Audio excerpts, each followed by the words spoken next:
Today we are joined by a senior lecturer in property economics from the Queensland University of Technology Business School, where we unpack her post-pandemic predictions.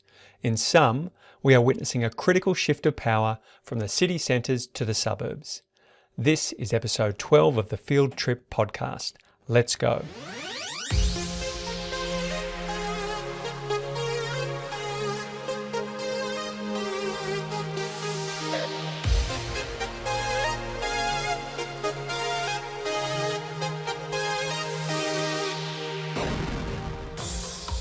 Dr. Andrea Blake brings a wide range of real estate expertise to the table in this episode, with research in such diverse topics as the impact on rural land values of carbon sequestration to the outcomes of projects involving seniors living being created on school campuses. But following recent articles about what she sees as longer-term trends arising out of the pandemic on the real estate market, we thought we'd get her on the pod and dig a little bit deeper. And as we did so, a consistent theme emerges, that of structural change being underway, which will see a broader distribution of commercial activity throughout greater city areas and a stronger focus on local community. If you haven't realised already, this podcast is a shallow attempt by me to enjoy the thinking of people who know much more than I do on topics I am deeply interested in. Please share that with me now. Here is Dr. Andrea Blake, Senior Lecturer in Property Economics from the Queensland University of Technology. Welcome to The Field Trip, a podcast about the future of commercial real estate, the future of law and everything in between. Today we are joined by Dr. Andrea Blake from Queensland University of Technology Business School, where Andrea specialises in commercial real estate. Andrea, welcome. Thanks very much, Alistair. Perhaps to start, if you could give us some context about what you do at QUT, perhaps how you got there. Backstories are always interesting, and some particular areas of focus both before the pandemic and at the current time. Yes, certainly. So I've actually been at QUT for quite a long time. It's been around 18 years. I was a student at QUT. I was actually one of the first property economics students at QUT when property was introduced 30 years ago, and we're coming up for our reunion very soon. Wow. Yes, very exciting times. So after that, I went and I studied law, and I worked as a property valuer, became a registered valuer, and I now actually sit on the board of the Valuers Registration Board of Queensland. So as far as things have changed, most of my research I've just continued on. I did my PhD in carbon sequestration and the impact on rural land and valuation practice, so it actually couldn't be further from commercial real estate. Following that, I have probably the most exciting thing that is a project that we've started this year, which is a National Health and Medical Research Council sponsored project on intergenerational living, where we're looking at repositioning senior living on school campuses and the benefits that has for both generations. School campuses in at what level? All levels or tertiary focused? No, secondary. Yep. And possibly primary. Wow. Yeah, so it's interesting. It's a really diverse group of researchers involved in that project, from architects to lawyers, property people, planners, health scientists looking at the health benefits of this. So it's been quite an exciting project. I think it's been a little slowed down by COVID, but we're really getting stuck into it now. And what? So how far are you progressed? Are you starting to get some signals from the research you've done so far as to the kinds of conclusions that you'll draw on that? Because a theme of the discussion that we're that we're looking to have today, which is about COVID. Obviously, underlying all of that is fundamental and structural change, or what might happen. What you're talking about here is that in a different format, or certainly not triggered by COVID. So, what are you seeing so far in that respect? That sounds really interesting. Well, I feel like we won't have true completion on the project until we have at least one of these facilities built. Yes. So we haven't actually captured the benefits at this stage, but instinctively there's a lot of benefits that we can see to both generations, particularly as far as COVID is concerned.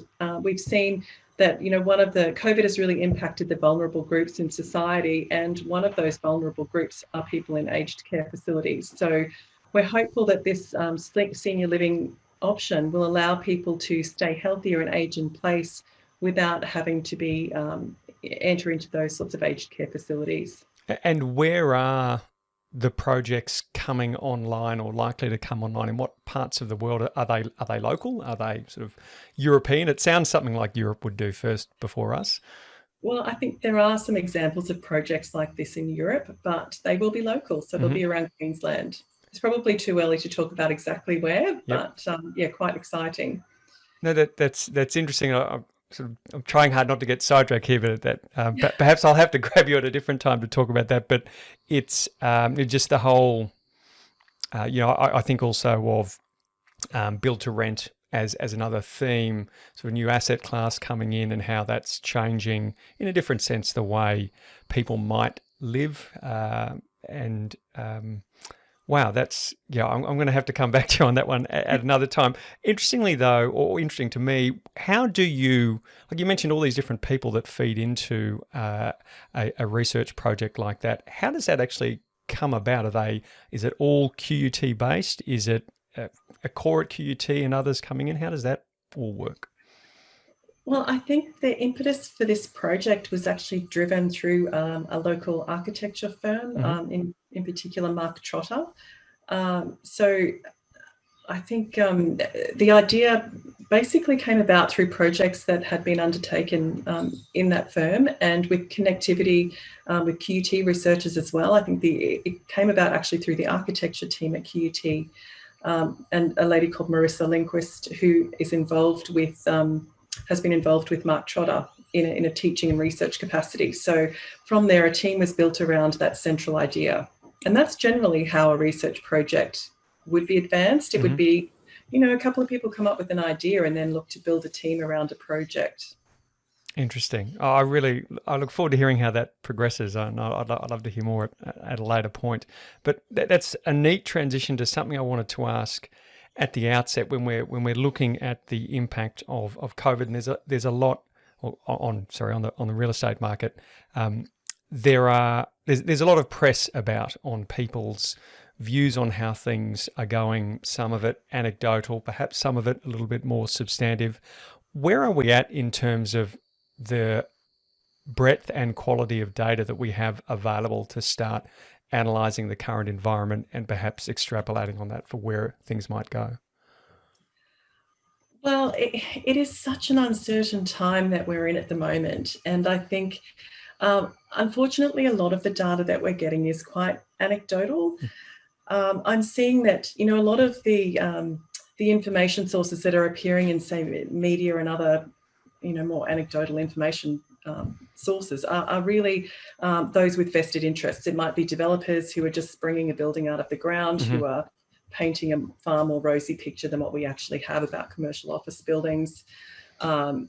It's difficult to act, and there hasn't been a lot of property transactions, so there's not a lot to report on in a lot of cases. And I think too, we're in a situation that we're really not going to know or be able to ascertain the real picture for some time, because those companies who are in leases of significant commercial real estate will continue to pay their rent. They'll still be in that lease, but it won't be until the end of the lease term when we'll know exactly what their next move will be. Is it to downsize, or are they seeking to move to a different location? So I think a lot of those decisions may have been made but haven't been implemented at this stage. So I think it impacts on the amount of data that we can actually collect.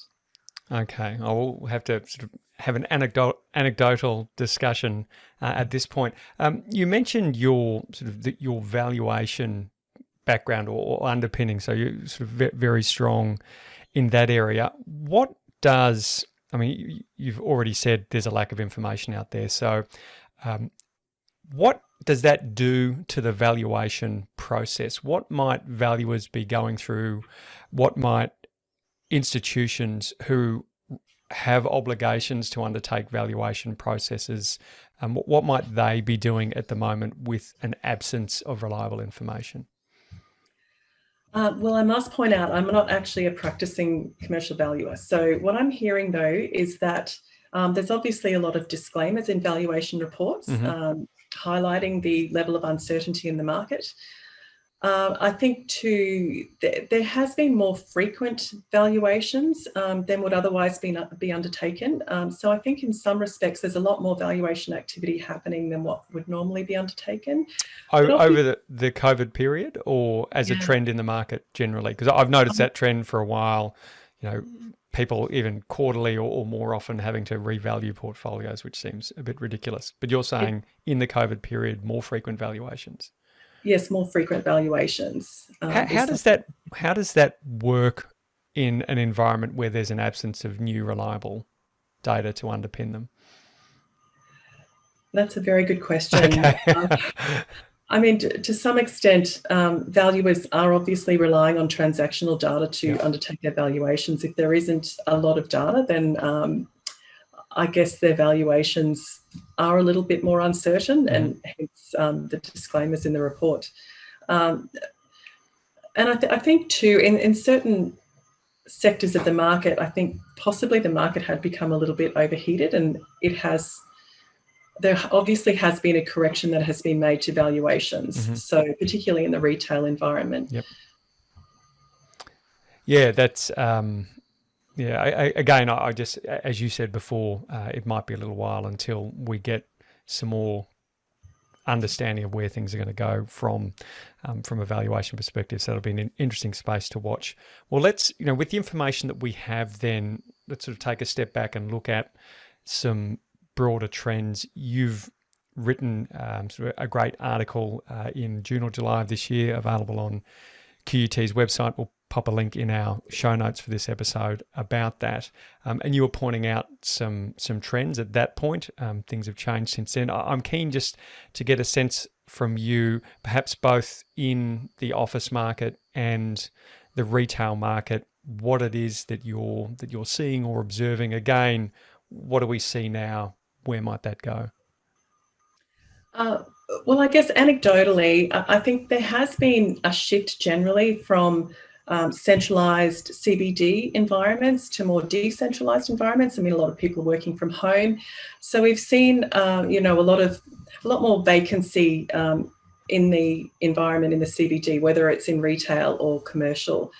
And I think it's interesting to note too, some of the predictions that I made in that earlier article, I've completely changed my mind on, particularly when it comes to co-working spaces. Yes. I really thought that the pandemic would mean the death of co-working spaces, but I really have changed my mind there because I think, for a lot of people, working from home is not what they want to do either. So co-working spaces give people the opportunity to have, another environment where they can actually interact with people and form social networks in a sort of more micro community rather than being in the CBD building. I suppose too, for business owners who would otherwise have had a centralised location all under their own lease, it would offer a flexible outlet for their space requirements as well, both in terms, even in a centralised location, but perhaps more geographically spread. Exactly. And I think too, I think some companies must be considering that there is a risk with having their entire team under one roof. So having the team more geographically dispersed does reduce the risk in a pandemic.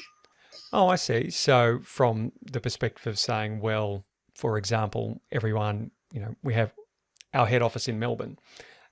And we've seen what's happened with Melbourne, how they've been more severely affected than other parts of Australia. So perhaps that's not sensible for any one location to be the critical mass of our sort of our, by number or by sort of key members of the team. We might spread them geographically more readily. Is that where you go? Exactly. It does tend to provide a bit more protection against, if there is any infection. Yeah, that's I've had some recent discussions, as I was sort of sharing with you before we started turn the record button on. I've had some discussions with a couple of tenant rep organisations as part of this sort of series of podcasts focusing on the on the pandemic, and it's interesting to hear about their clients who are making decisions now, and what it is that what it is that they can commit to and what they can't. And I suppose there was a time when I was having those discussions where people couldn't come to the office, and so it gave a certain amount of flexibility for those business owners to be able to not have to make a decision now. But I guess as people do return to work, touch wood, and we start to move through this, it will be interesting to see where those people in similar positions will be making their decisions as to what their office looks like, which I want to unpack a little bit more as well, because I think that's quite a fascinating discussion. You touched on remote work. What do you think? I mean, I've spent time in a WeWork. I'm actually a big fan of their model, and it's a great place to work. It's a great environment, and I've seen a few places around Australia as I've travelled for work that's been quite good. But they're all, or largely all, in CBD areas. Do you see these types of facilities spreading out into more suburban locations? I do. I think there's a benefit in having more localized, co-working arrangements. There's a benefit from obviously connecting with your local community and developing that micro community. But also I can see that there's a benefit even from, the childcare and there's a flow-on effect there if childcare can be localized as well. Mm-hmm. But there's even a movement now to have co-working spaces included in residential developments. Mm-hmm. So, an apartment complex, or, maybe an apartment precinct could have, tennis courts, pools and co-working spaces. And I really can see the benefit of having that localized community, and also having an environment to work which is close to home but away from your actual home, where there are many distractions.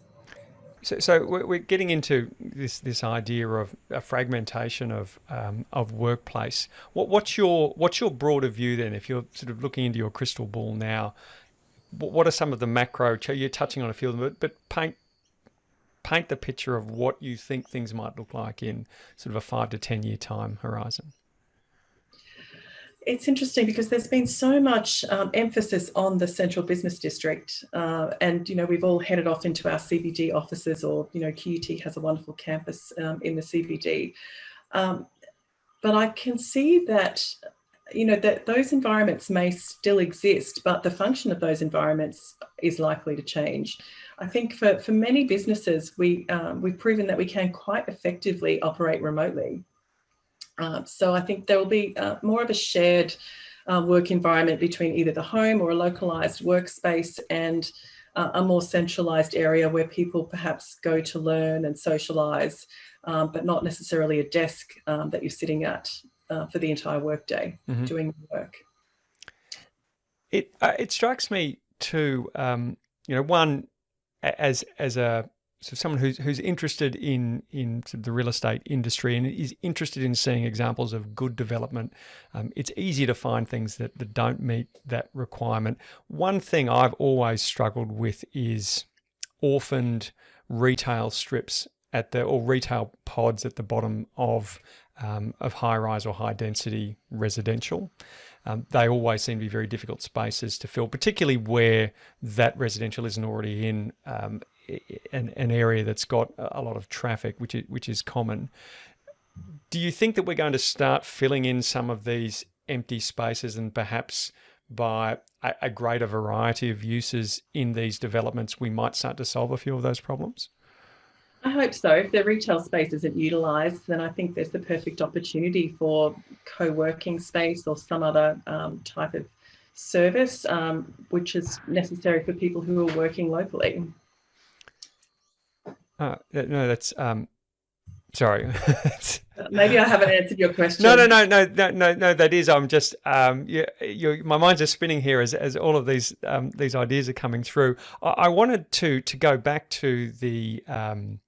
We were talking about sort of these broader trends with office and retail, and I'm interested. We were speaking at a general level, but perhaps if we could break that down into a few segments and see whether we're seeing anything different, perhaps from particularly around industries or sectors. And what I think about, if I think on the office side, like I've heard differing feedback, say from government and private sector, in terms of what their future use might be, or desires might be from an office perspective. And then if we flip to retail, I think it's easy to say, oh, well, retail is a struggling category, but there are many different sort of offerings within that, or tenancy categories within that. I think some are perhaps more troubled than others. Are you seeing, or do you have any views on perhaps either of those distinctions in how they might play out differently? It's interesting. I mean, retail as an asset class, I think with the pandemic, there's been winners and losers there, as there has been in many other sectors. Obviously, the CBD retail has been impacted quite significantly in major capital cities. I mean, Brisbane is one. However, it doesn't compare to what's going on in Melbourne as far as the impact on CBD retail. But the more localised shopping, the convenience centres have been performing particularly well. So there are winners and losers. And I think too, the regional shopping centres have been quite attracting, quite a lot of people as well. There hasn't been a big impact there either. And I don't necessarily know whether that's been translating to retail sales, but there's definitely people through the door. Once again, it seems to be more locational. But I think there are challenges ahead for retail. But I think they were happening anyway, really, with online shopping becoming much more of a factor in all of our lives. And I think, the COVID shutdown has meant that many people who perhaps wouldn't have done online shopping now are. So I think, that has just exacerbated a trend that was already happening. So what do those sort of significant size regional type shopping centres, what are they going to look like? How might they change? I've got a few ideas about things that might repurposing in a way. Like there's significant structures. I don't get the sense in Australia we are as overserviced as, say, the US market in shopping mall space, even though we have a lot of it. So I'm touch wood, I'm hoping not abandoned centres, but I can see some changes there. Do you have any thoughts there? I might throw a few of mine at you as well. Yes, certainly. Well, look, the changes have been happening for quite some time. I mean, the component of actual retail in these centres has been diminishing, and the other services, whether it's entertainment, cinemas, climbing walls, whatever else, and professional services, and banks and things like that.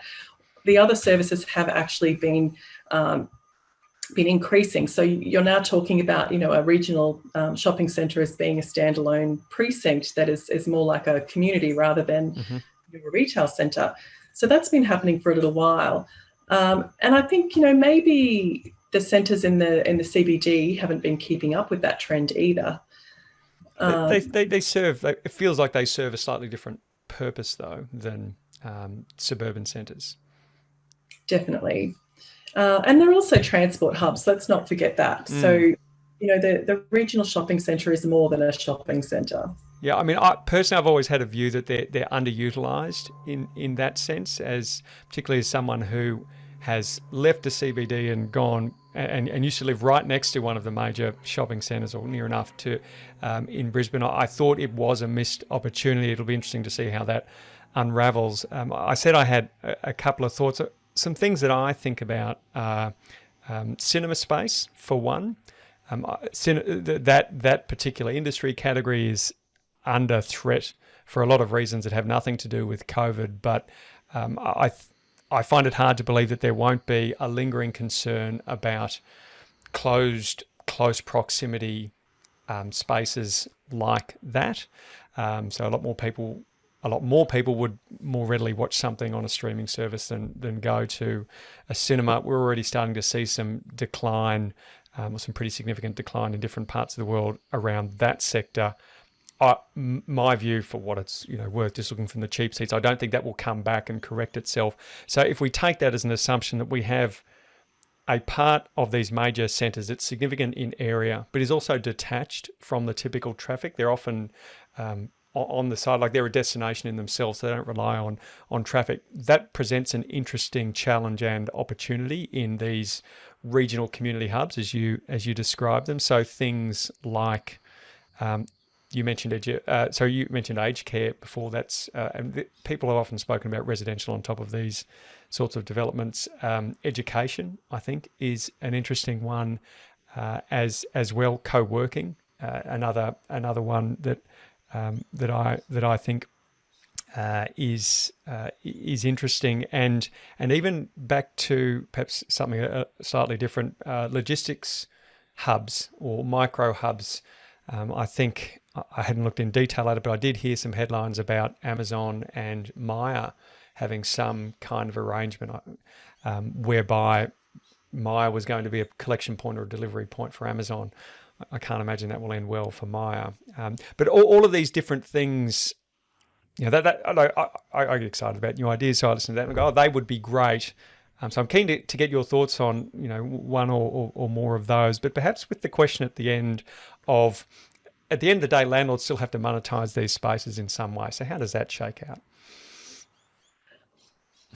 Well, it's an interesting one because there is so much investment in these spaces, and for all of us with our superannuation funds, there's so much investment in these spaces. But I think you're onto something there with the alternate uses. I mean, there's no reason why regional shopping centres couldn't be, mini distribution centres, and they couldn't be even medical hospital type sort of facilities, day hospital facilities, co-working spaces. There's lots of opportunities, and I can see that, that I think if there is issues in having additional space identified because of cinemas, they take up a lot of space, then landlords are obviously going to be looking at how they can actually get the most from their asset by way of return.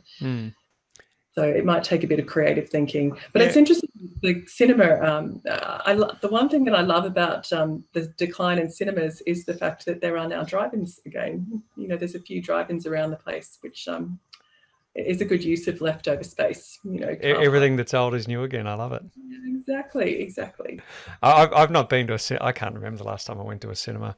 My kids are not really into that kind of thing, so if they're not into it, I never get a look in. So I hope it doesn't totally disappear by the time I get to come out the other end of that particular cycle. No.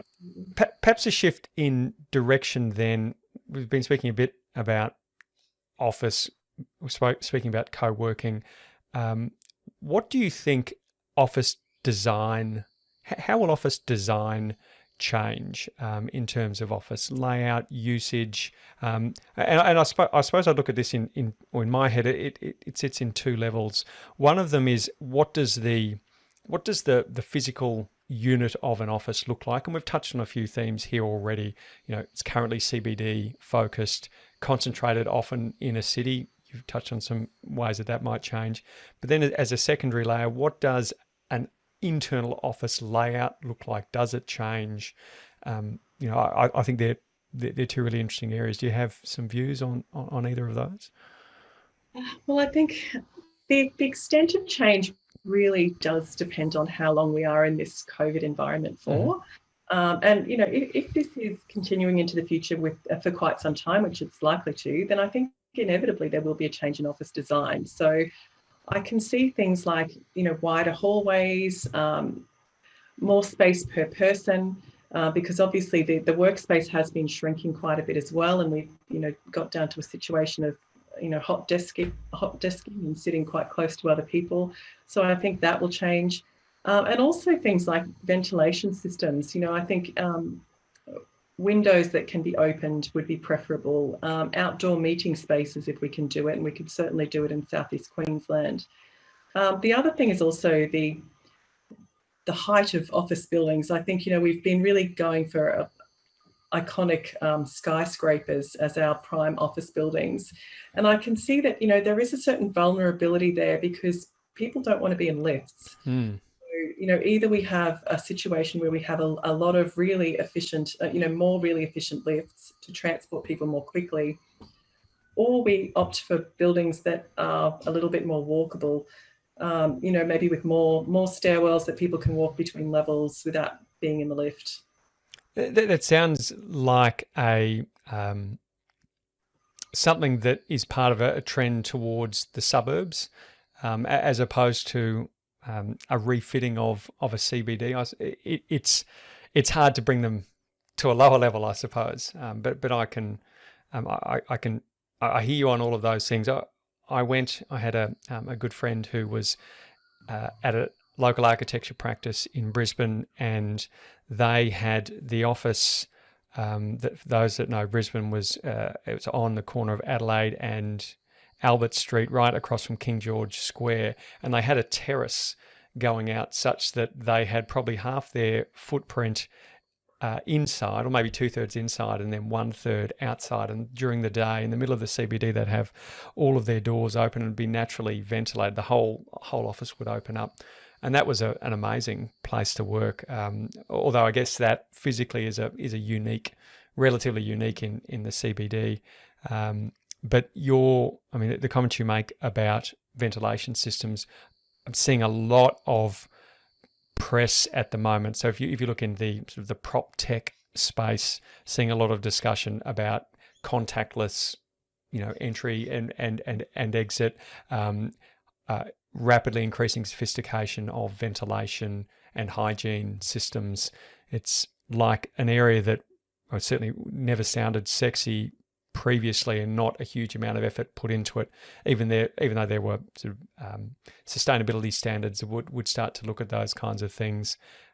I'm guessing those levels and standards that need to be met those standards that need to be met will be something that significant tenants will be mandating in their lease negotiations and arrangements from now on.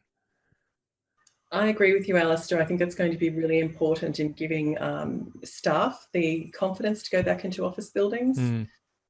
Because for some people, it's been quite a long time. I have spoken to a number of people who haven't set foot inside their physical office environment since March. So, that's over 6 months now of working from home. Well, I mentioned to you again just before we started recording that I'd spoken with 3 younger lawyers, all living in London, and despite I think all of them having the opportunity to go back to the office now, all of them continued to work remotely and hadn't been back to the office for various reasons, but no rush to return on that front. You made an interesting point there that about the things that employers will have to do to get, or they might do to get people to come back to the office. What are the grab bag of ideas or incentives you think that employers are going to need to do to bring people back? Because I suppose that's a loaded question. There's an assumption in there that employers are going to want people to come back. I think there will be some equilibrium met that doesn't involve everyone working from home. And so there will be a desire of employers generally to bring people back to a greater extent than they are at the moment. So I suppose, one, do you agree or disagree with that? And tell me why I'm wrong if you disagree. But if you do, what can they do? It is an interesting point, because I think many people are actually quite sick of working from home as well, and they long to be back in the office environment. That's me. Yeah. So I think really for a lot of employers, it's very dependent on geographically where they are. I mean, I think in Brisbane there's a lot more confidence in people being able to feel safe in the office environment. So there's probably less coercing that employers have to do. But it does come down to safety. So I think if there can be, if employees too can be convinced of the benefits of going into work, there are opportunities to socialise or to connect with their peers. I think that's going to help the situation, because essentially we lose a lot of time in travel each day to be in an office environment, and if there's seemingly no benefit, then it's unlikely to be people won't want to do it. But I Can I just ask you on that? Sorry, but do you think that's the key factor here? Do you think, my view is that the one thing people are realizing is how wasted a life is when you spend a long time commuting, and that perhaps is one of the key factors perpetuating this work from home trend. Do you have a view on that? I do. I do have a view on that. And I think there's obviously a lot of time in the commute, even if you live quite close to your workplace. But I think too, a lot of people, even in areas where there isn't a particular problem with COVID at the moment, a lot of people don't feel safe on public transport because there's not the ability to socially distance in any way. So I think, having a CBD location also means that people are more compelled to catch public transport. That's a government challenge, though, isn't it? Because and opinions might vary on this. You might disagree with me, but I'm a big advocate of public transport. We've always been a one-car family. I catch public transport where it's sensible to do so, and always have. But people aren't doing it now. Is that coming up for discussion at the moment? I know there's just a long list of issues the government is dealing with now. Are you hearing anything about ridership and any thoughts starting to percolate about getting people back on public transport? Interestingly, I'm not. Alistair, I agree with you. I'm really an advocate for public transport as well, and I'm certainly not an advocate for a car-centric society. But I don't know that at this point a lot has been done to get people back on public transport. I did hear something about, offering, free transport, although I don't think that's come to fruition in Brisbane. But I don't think that that's really been, I'm sure it's been considered, but there's no strategies being obviously implemented at this stage. I don't know if I'm seeing anything differently. No, well, I'm guessing, that there are bigger issues to be dealing with at the moment, and I hope that one comes onto the agenda at the appropriate time. We've touched on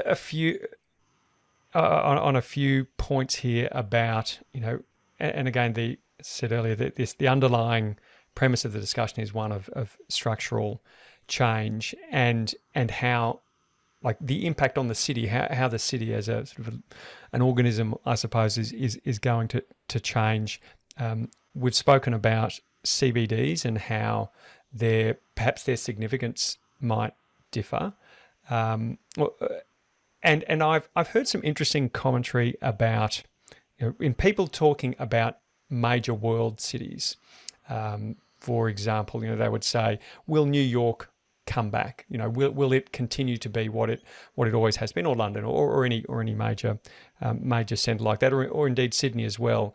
And I wonder, sorry, the consensus view within my echo chamber, at least for what that's worth, the consensus view seems to be that they will come back. There's something about cities like that; they've survived significant impacts over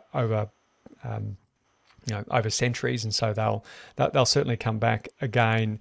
And I think that's probably true. I think there's something magical about those major cities. But then, being a sort of parochial Queenslander, and with Brisbane, I wonder what, like, if it doesn't happen to the same extent, if the sort of centre of business power tends to be a little bit more spread out through the city, does that change Brisbane?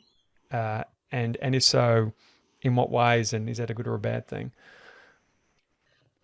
I think there will inevitably be change because I think we have focused all of our attention on living as close as possible to the CBD, and that's been where the most desirable suburbs have been, within the inner ring. But I can see that there will be an emphasis on the suburbs and alternate business districts. So I actually think that's a good thing for the city. Because it does add to the walkability, the sort of local commute, the enhancement of community. I think it's inevitably a good thing. I agree with you. I don't think, we'll see the death of New York or London or any of those big cities, or even, dare I say it, Melbourne will bounce back, but it's going to take a little bit of time before people are confident in that environment. But I think it's interesting the way we don't feel a lot of people don't feel so compelled to be, living close to the CBD workplace. You can see that by what's happening with, property prices at the Sunshine Coast, where we've had people, buying them almost sight unseen from Melbourne, to move to Noosa. Yep. or even Brisbane people deciding to relocate because they've decided that they can work just as easily from a suburb in Brisbane as they can from the Sunshine Coast. So I think there's going to be activation. We've all thought of that though, haven't we? Surely. No, no. Don't tell me you haven't. We have. We all have. Yeah. I guess the point I was thinking about is, and being someone who did university in Brisbane, started my working career in Brisbane, and then fled to Sydney and then other parts of the world, and then came back, and seeing, there's a benefit, I think, in terms of business activity in having a vibrant place that young people are wanting to come and work in. And so I totally get the benefits that come from a more distributed, walkable, sustainable existence. And personally, I subscribe to that. But then I wonder, does Brisbane suffer more? Is there a bit of a shift in that critical mass of energy and youthful innovation and enthusiasm that perhaps vibrant economies require? Or am I just being overly negative? Do you know what I mean? How you just, perhaps, people might do university here and they're gone from day one. They don't share the first, few years of their working life here, and they don't come back as quickly as they might. They don't go and do a few years in London, then come back. We might lose them more readily. We get less people returning, which I don't think is a good thing. Or maybe they like the walkability and they come back. Yeah. I don't know. It's interesting. I think COVID, interestingly, has brought a lot of people back to Brisbane. But I understand what you mean about needing a vibrant place for people to socialise and gather. And I think too, we are really a river city, so we're still very focused around the river and the entertainment precincts around the river. So I think that sort of vibrancy of the CBD hopefully will be maintained. But I think inevitably there will be some repurposing of existing structures, just with the change of use or change in demand. I think that's inevitable, but I still see it will be a vibrant place. Yeah, I suppose I think of it as, you've got this engine room of innovative, cutting edge organisations, which again, as a parochial Queenslander, I want to see resident in Brisbane. I want to see those kinds of world leading institutions or organisations here, so that my kids, if they choose to say, will have a job, and that the region continues to prosper.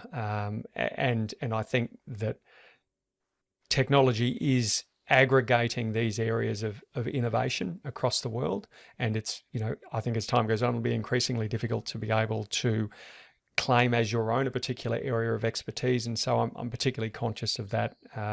Again, we're trading off some really good, potentially good and potentially bad things here, but it is a question mark I have over. I do think a lot through that prism in a 5, 10, 20-year time frame for Brisbane, and what are those exciting, innovative endeavours that are going to continue to bring jobs to the region. I hope this isn't a factor that impacts on that. Sorry, I'm getting a bit sidetracked here. It's just an area I find quite interesting. I suppose the last area I'd like to touch on, and your legal background is perhaps an interesting layer on this discussion. Where does the role of government regulation come in here over the next 5, 10 years as we're dealing with these changes? We're speaking very casually about repurposing real estate for different use. There's a planning layer that regulates that kind of thing. So that sounds to me like an area that's going to be a hot topic or looked at. We've spoken about transport, infrastructure, those kinds of things. What are your thoughts on regulatory change and government involvement in helping this transition that we think we're about to go through? Well, I guess, there are lots of issues that government is dealing with at the moment. I mean, the COVID situation has obviously been highlighted, but, we have climate change is still a really significant issue, and how urban settlements and the built environment respond to climate change. We also have this overarching, geopolitical tension happening at the moment. So I think, national security is becoming more of an issue, as is personal safety. So, and information security. So there's a lot going on that impacts governance of the built environment. So I can see that, to some extent, I don't really envy political leaders at the moment because they have a lot to contend with. But I think planning regulation will obviously be very important in dealing with a lot of those issues in the built environment, how it's formed, where it's formed. Maybe an area for people in your profession to be leading the way with some quality thinking about how that might roll out, because all those points you mentioned, which are all critically important to how the world will travel over the next little while.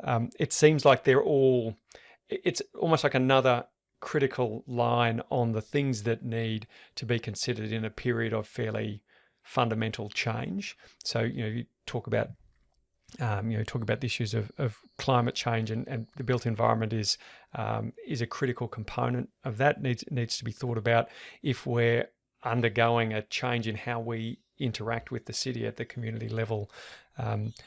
It's almost like it's a bigger and better opportunity to be addressing all of these things because there's another reason to be making those changes and starting afresh. Do you think they might add up to be a sum benefit rather than weighing each other down? Well, to be honest, I just hope that they're actually addressed. I mean, it's not easy to address COVID, but it's right in front of us. But the issue about climate change has been with us for a long time, and there's been very little action on it. So I would hope that as part of the governance structure, that we would be looking at responding to all of these issues and trying to deal with them. But I suppose my optimistic view of that is that even though climate change is something that is, an immediate concern and an immediate threat, it's often perceived not to be because, the impacts of it can feel a long way away, even though we're seeing examples every day of how things are changing. But if change is happening at the point that, through the other things that we're talking about and how the city might be repurposed, that might be the impetus where you've actually got things moving around and happening, where you can start to layer in more, change on in other areas that otherwise might have been procrastinated over to an extent that we weren't wanting. That's true. It's a really good time to innovate when we have all of this happening. I did say it was the last thing, but the last thing I did want to speak about, and you mentioned this earlier, so I'll let you lead this discussion. I'm not going to take it to a place you don't want it to go, but higher education is another sector that is undergoing some significant change at the moment. And again, you can see the changes happening now will probably be long lasting. Can you give us some insights into what you're seeing, and perhaps, I mean, from a real estate point of view, I'm interested to understand how the significant physical footprints will change. But please feel free to talk more broadly about education itself, because it is, it's one of the areas that's been significantly affected. Definitely. The higher education sector has really been affected by COVID, changes to the funding structure and also less certainty around attracting international students. So I must stress here, these views are my own, not the views of my university, but the challenge has been too with engaging our domestic students, because we moved so rapidly to an online environment, and I don't think that they were particularly prepared for that. But I think, some of the changes will be really positive. I think the university sector has proven or demonstrated just how agile it is in being able to move within a week to a completely, from being face-to-face to an online platform. So I think that's been very positive. And I think the staff have shown a lot of resilience there. But into the future, I think the challenge is going to be incorporating the online environment, but also providing meaningful, face-to-face experiences for our students in the community. And I mean, you mentioned before the significant infrastructure that QUT has, which, it's certainly a beautiful campus, both campuses. And I still see that, even in a more online environment, we will still be utilising the campus. I think, maybe in different ways, but I think those networking and, opportunities to connect in a face-to-face environment are really appreciated by students and alumni in the community generally. Interesting. But it is going to change. It will be different. Yeah, I can imagine. And it would be good as someone who has a vested interest in lower levels of education and how they've managed or not managed with the current environment. I'm very hopeful of some more innovative outcomes that lead to overall better educational outcomes for at all levels than what we had before, because it seems there is the opportunity to be able to leverage knowledge and learning in a far better way with technology, but keeping that balance of the physical element that I think everyone that has been lucky enough to go through tertiary learning would probably say that that's a pretty critical part of the whole experience and what they get from it. Absolutely. Andrea, I have one question I ask at the end to all of my guests. I ask, what is your current obsession? And it's just a personal insight that you may be willing to share, something outside of work, outside of sort of family and personal endeavors that you do that might surprise people. Maybe there's a new, or perhaps not at the moment, like maybe there's a Netflix show that you're binging, maybe there's a language you're learning, maybe you sort of play the drums and no one knows about it. What can you share? Well, I'm certainly not going to reveal what I'm watching on Netflix. Okay. Good. But I guess we did lockdown properly. So we got a puppy. We already had a dog, and we have now another puppy. She's a Kelpie Border Collie cross, so she's completely insane. So, there's been a lot of management of her and a lot of exercise. The other thing that I've been obsessive about is my urban garden. I've started growing food and growing my own vegetables. Nice. So, is that something new for COVID, or you were sort of dabbling with it before and now you're ramping it up?